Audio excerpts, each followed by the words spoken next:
tentang OTT dari 3 hakim yang memutus Itu dia. Edward Tanur yang merupakan tersangka atau terdakwa dalam kasus pembunuhan yang dimana Edward Tanur ini dia itu membunuh kekasihnya sendiri gitu Bro Gede. Namun dia diputus bebas oleh hakim di Pengadilan Surabaya. Ya, tapi di gini kan dalam kasus awalnya itu kan terlihat di CCTV ya, bro. Iya. Kalau nggak salah itu di bulan Oktober 2023. Itu viral kasusnya itu kan. Betul. Nah, dia di salah satu tempat karaoke, dia dilindas oleh si Ronald Tanur ini yang menggunakan mobil, dilindas. Terus juga bukti visumnya ada. Betul. Di dadanya juga ada bekas ban mobil katanya. Betul. Nah, terus pertimbangan hakim kok bisa bebas itu loh, bro. Nah, kalau nggak salah nih Bro ya, Ya. berdasarkan saya habis riset dan juga nonton cuplikannya tentang persidangan tersebut. Jadi alasan hakim mengapa bisa memutus bebas itu dikarenakan hakim itu menganggap bahwa kejadian tersebut itu bukan menyebab perempuan itu mati. Namun hakim mengatakan bahwa si perempuan itu meninggal gara-gara minum alkohol, Bro. Sedangkan itu kan nggak masuk akal ya. Iya, sedangkan Berdasarkan bukti ya, visum ada. bukti dia disiksa pun ada. Tapi juga ada yang lucu nih Bro dalam pengadilan tersebut. Nah, apa nih? Menarik. Karena berdasarkan dari potongan-potongan video dan berita-berita saya baca, itu katanya si hakim ini oknum 3 hakim ya. Kita boleh langsung pukul rata hakim. Oknum 3 hakim. Iya. Oknum 3 hakim tersebut itu dia tidak memandang bukti video itu, Bro. Dia tidak memperhatikan. Mungkin dihitungnya sebagai bukti petunjuk mungkin ya, alat bukti petunjuk ya. Bisa jadi, cuman dia tidak, ini kita sampingkan saja bukti video tersebut. Terus ya walaupun itu kan itu termasuk bukti juga, bro. Iya sih, cuman kan ya kita tidak tahu apa sih ada di pikiran dari 3 hakim tersebut ya. Udah lah ya, itu kan oknum, kembali lagi oknum.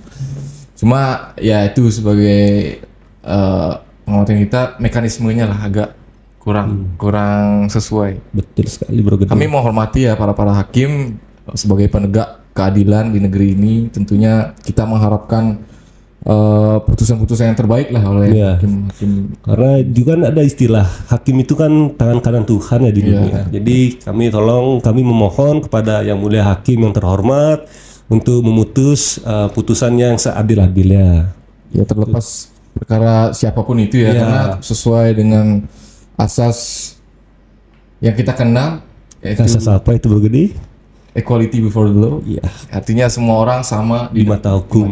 Tidak peduli dia anak pejabat, anak raja, DPR, anak petani, tani, sama. itu semua sama di mata hukum. Ya betul. Apalagi sekarang kan ini terkait dengan istilahnya hak seseorang yang sudah dirampas oleh Betul banget sih. terdakwa Ronald Tanur dan sekarang sudah diputus bebas. Ya, jadi karena si Edward Tanur ini kan sudah diputus bebas nih Bro Gede. Nah, untuk langkahnya itu apa sih? Ada nggak sih cara supaya si Edward ini tidak diputus bebas dia?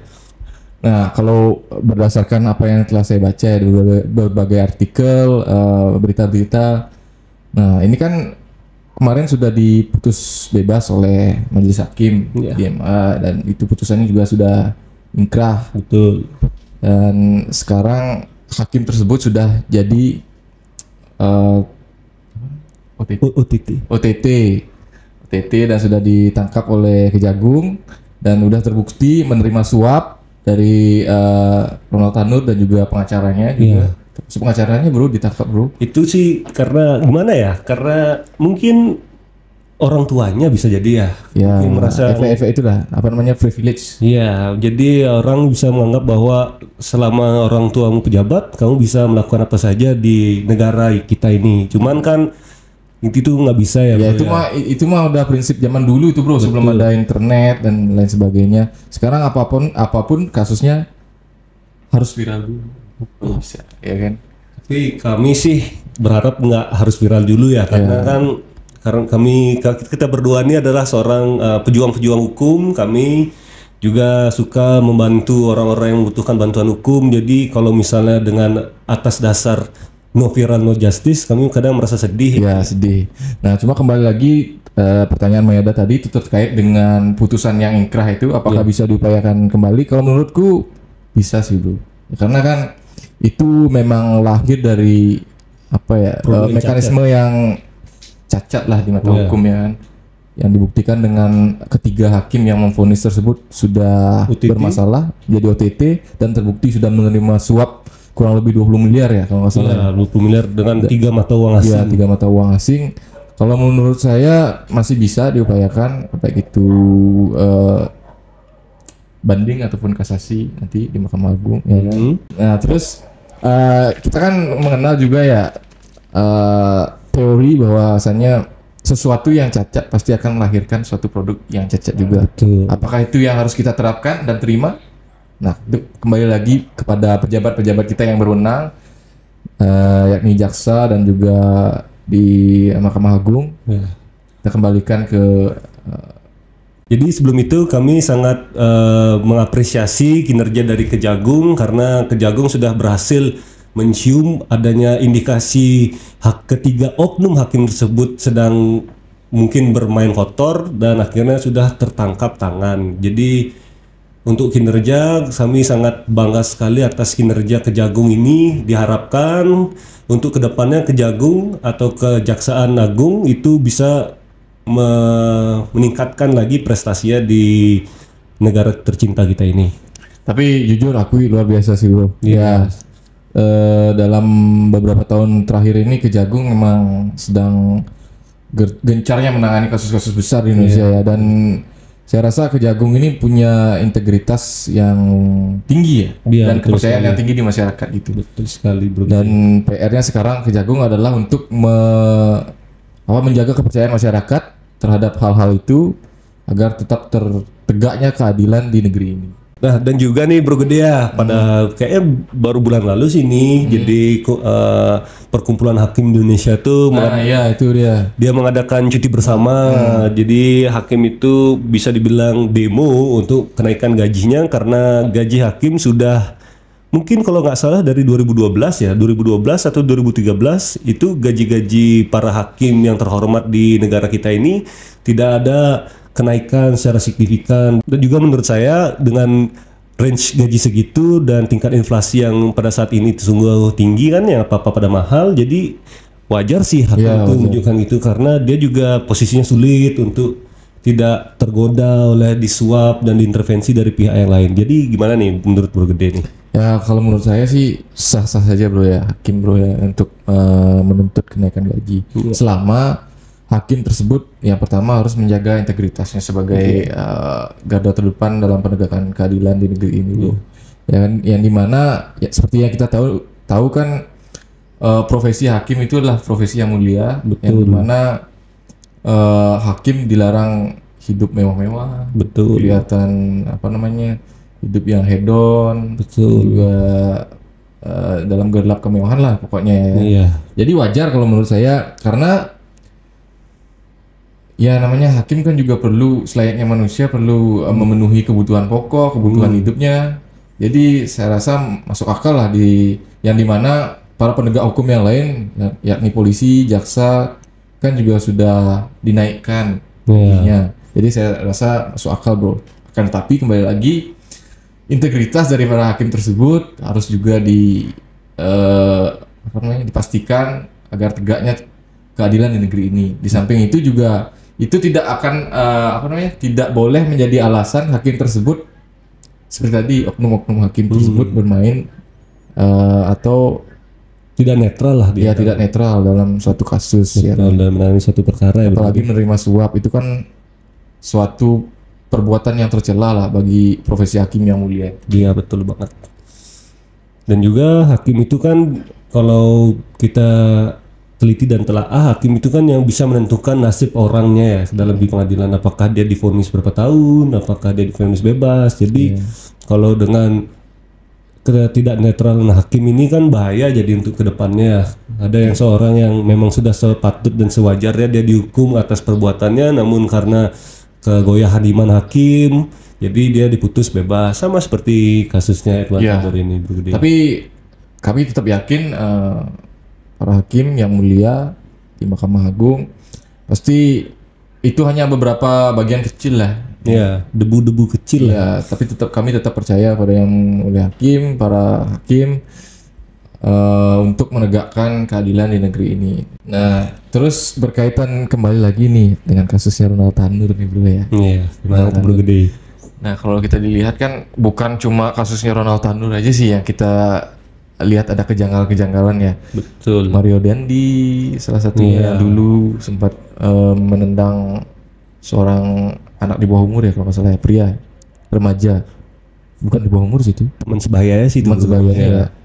Nah itu juga salah satu anak pejabat bro di Kementerian Keuangan. Nah jadi kalau Bro Mayada melihat apakah sistem hukum di negara kita ini adalah masih mengandalkan kepentingan, privilege dan lain sebagainya?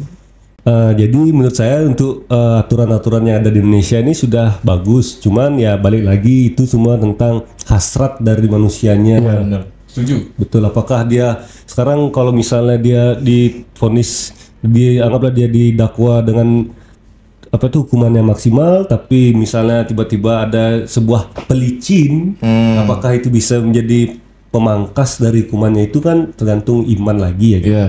Setuju apa yang dikatakan Mayada tadi, soalnya saya juga sempat baca dari salah satu buku yang ditulis oleh Sujono Sukanto yang berjudul Efektivitas Penegakan Hukum di Indonesia. Jadi ada 5 faktor bro yang mempengaruhi bro. Apa aja itu bro faktornya? Yang pertama itu undang-undangnya, yang kedua para penegak hukumnya, yang ketiga sarana dan prasarana, betul, yang keempat kebudayaan dan juga peran masyarakat di sana. Jadi kalau menurut saya ya sistem perundang-undangannya sudah bagus bro, hierarki peraturan perundang-undangan sudah bagus. Kemudian kalau kita baca per pasal dan per bab dari setiap undang-undang itu sudah memenuhi lah kebutuhan masyarakat Indonesia ya. Betul ya. Cuma yang saat ini perlu dipertanyakan adalah sesuai dengan 5 faktor tadi. Yang pertama adalah faktor sarana dan prasarana. Apakah sudah memadai atau belum di negara kita ini. Kemudian faktor penegak hukum, apakah integritas dari para penegak hukum itu sudah bisa dipastikan atau belum. Kemudian juga peran dari masyarakat juga harus penting nih bro dalam penegakan hukum. Jadi seperti apa tuh bro? Kita juga tidak harus menuntut para penegak hukum saja untuk menegakkan keadilan di negeri ini. Sedangkan masyarakat tinggal enak-enak terima beres gitu kan, tidak mau berkorban untuk negara ini, tidak mempunyai integritas. Jadi itu sama saja bro. Dan juga akan mempengaruhi kebudayaan masyarakat itu sendiri. Nah jadi itulah tadi kalau menurut Sujono Sukanto ya menurut saya ya sudah bagus ya kalau dari segi peraturan perundang-undangannya ya bro ya. Cuma itu yang perlu dipertanyakan adalah para penegak hukum dan juga peran masyarakat di sana sehingga terciptalah budaya yang sesuai dengan ideologi bangsa ini. Baik.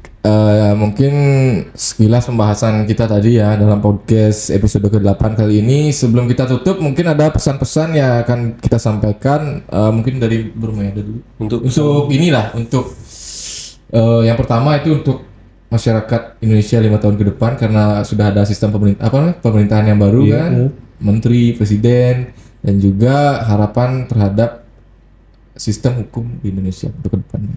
Ya, jadi saran saya sih ini ya, dengan terpilihnya presiden kita yang baru, Bapak Jenderal Purnawirawan Prabowo Subianto, dan dengan wakilnya yang masih muda, Gibran Rakabuming Raka, pas banget itu jadinya kayak antara dua generasi yang bisa bersinambungan dan bisa untuk memegang tongkat estafet dari presiden sebelumnya, Bapak Insinyur Joko Widodo. Jadi saya sih mengharapkan bahwa dikarenakan Bapak Jenderal Prabowo ini adalah seorang purnawirawan yang latar belakang militer dan Bapak Gibran ini adalah seorang Gen Z, anak muda. Jadi saya mengharapkan itu adanya keselarasan dalam mengambil keputusan. Jadi saya harap ya untuk kedepannya untuk ditingkatkan lagi integritasnya dari Bapak Prabowo untuk menghajar para oknum-oknum yang ingin merusak tatanan dan struktur dari penegakan hukum di Indonesia, dan juga saya berharap dengan adanya Bapak Gibran Rakabuming Raka ini, Bapak Gibran mungkin bisa lebih mendengar aspirasi dari kaula-kaula muda ya, karena yang kita tahu untuk masalah anak muda itu saya yakin sih Bapak Gibran lebih paham, dan juga dengan pengalaman sebagai wali kota Solo yang dimana semenjak Bapak Gibran itu bro jadi wali kota, jadi Solo itu akan sudah jadi lebih hidup daripada kepemimpinan dari sebelumnya ya. Iya. Nah mungkin kalau ada harapan dari saya seperti yang disampaikan Maeda tadi, saya sangat setuju, yang dimana ada dua generasi yang berbeda nih ya, antara presiden dan wakil presiden, yang dimana Bapak Jenderal Prabowo tentunya sudah tidak diragukan lagi pengalamannya baik di dunia militer maupun di pemerintahan, dan juga hubungannya dengan negara-negara lain ya, yang akan tentunya disegani lah nanti bangsa kita ini bro. Jadi macan Asia lagi nih bro. Amin. Ya, dan juga Bapak Gibran Rakabuming Raka sebagai perwakilan anak-anak muda di Indonesia, semoga bisa melaksanakan ataupun mendengar aspirasi dari lapisan-lapisan pemuda-pemuda Indonesia dari segala elemen masyarakat. Dan juga terkait dengan penegakan hukum, saya yakin kepada Bapak Presiden terpilih saat ini yang sudah dilantik, Bapak Presiden Republik Indonesia Pak Prabowo, dan juga wakilnya Pak Gibran Rakabuming Raka akan mampu mengemban tugasnya dengan baik selama 5 tahun ke depan dalam penegakan hukum dan menjaga konstitusi negara ini agar tetap terjaganya ideologi bangsa yakni Pancasila. Bagus sekali emang bro gede. Baik, sekian podcast kita kali ini rekan-rekan semua dalam episode ke-8 bersama saya Gede Arnawa dan juga saya Maeda Krisadi. Saksikan terus dan dengar terus podcast kita di Bincang-Bincang Pintar yang dipersembahkan oleh Law Firm Dr. Togar Situmorang. Tentunya di pembahasan-pembahasan yang lebih seru nantinya ya kan. Iya. Dan isu-isu viral. Betul sekali. Sampai jumpa.